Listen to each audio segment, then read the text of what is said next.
Hey guys, I'm Gleason. My story is the New Bedford Highway Killer. So my project is called Robbin Found on Route 140. So just to get a little bit of an intro, so we're in New Bedford, it's in Massachusetts, and on March 20th, 1989, on this freeway actually, a body is found, and police want to say that it's just an accident, but they know due to her profile that it's definitely not. She'll actually be linked back to a few other cases that we'll go into more detail, but her name was Robbin Rhodes, and so now it comes down to who did it. So was it Anthony DeGracia, who was known for violently raping prostitutes all the time? He was eventually convicted for 17 cases of that. It could have been Kenneth C. Pont, a local lawyer who was actually in some drug usage and selling, or there is Daniel Tavares Jr., he was in prison for killing his mom and a couple. And then the last suspect was the Lisbon Ripper, which we'll get into that later. So a little bit of background. These are the 11 women that are the victims of this case, and 9 of them were found dead. 2 have been missing ever since. So they all went missing and were found along these 2 highways. You have Route 140 right here and Interstate 195.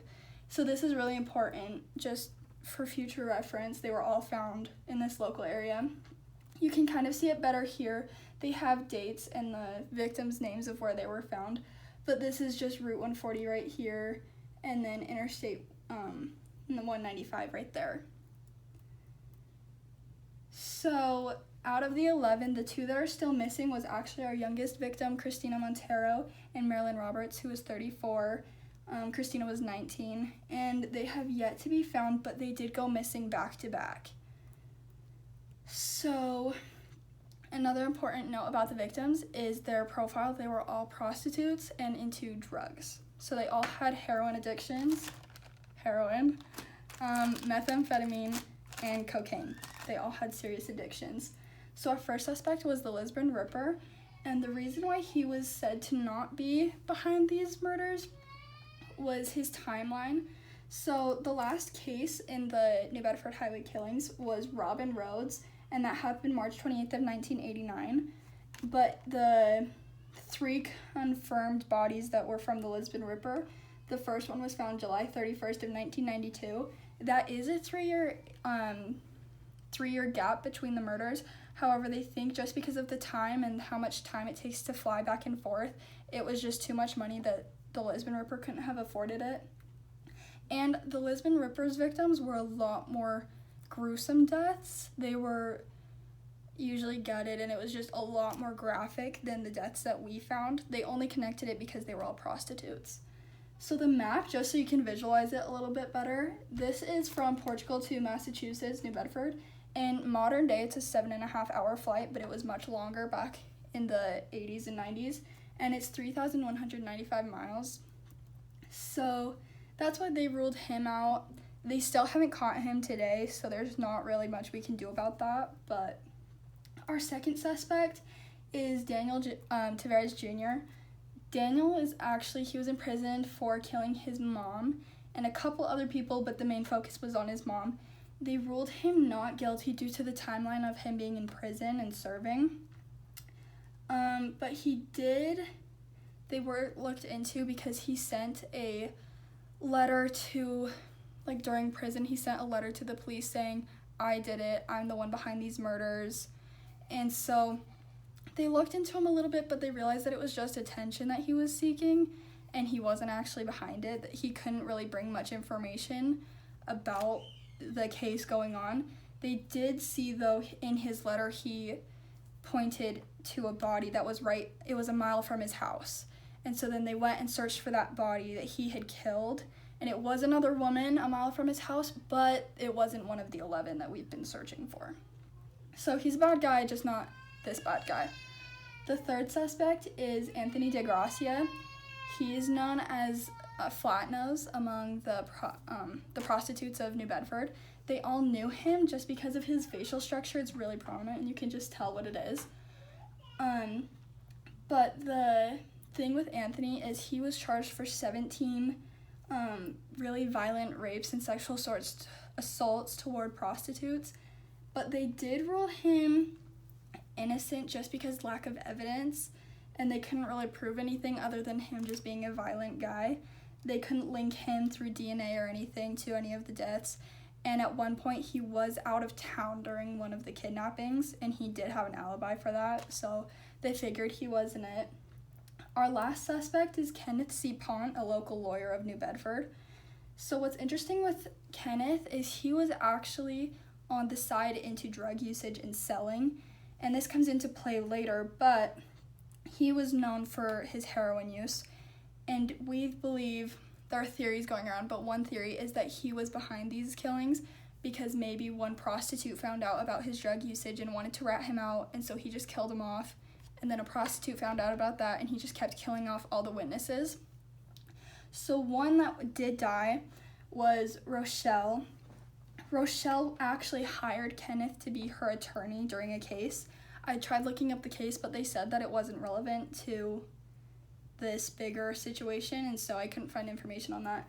However, Rochelle did know about Kenneth's drug usage, and so they believe that Kenneth was behind the murder of Rochelle. The day that she had hired him to be her attorney, she went missing the same day. So they worked together, and then she was never seen again. So that's something to keep in mind. So this is just the drug usage they did find. This isn't the exact picture. A lot of the evidence and pictures taken for this case is all locked up. Police aren't releasing it to the public right now, but they did find bags similar to this in Kenneth's household. Like, they knew about his drug usage and the importance of it. So then the deaths went from April of 1988 to September of 1988. Okay, so within that span of a few months, there was a woman going missing every couple of weeks.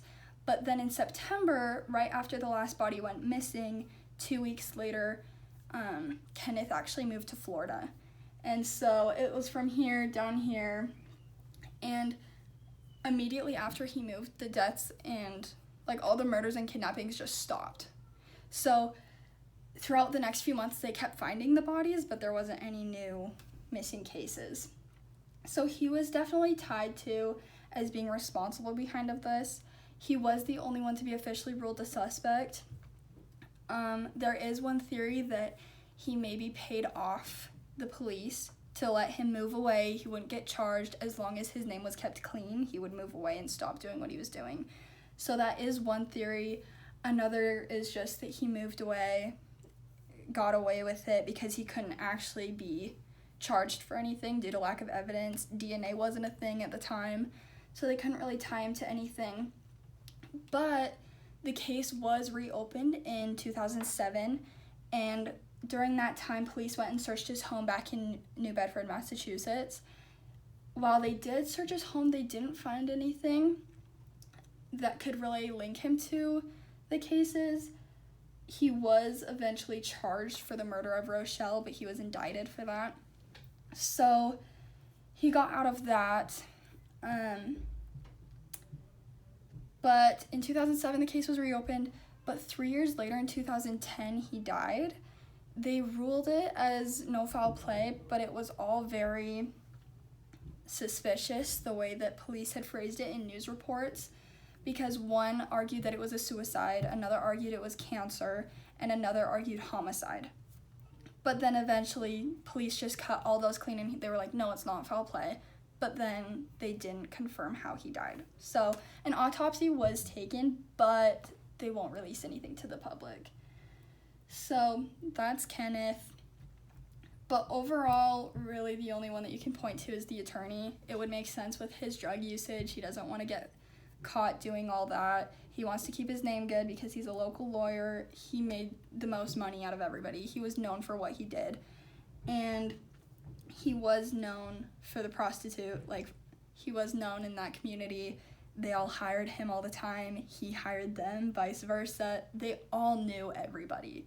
So they do argue that he was the one to do it. But again, it could have been the others, it could have been the Lisbon Ripper, but the timeline just doesn't make sense. So, but yeah, that's all. Thank you.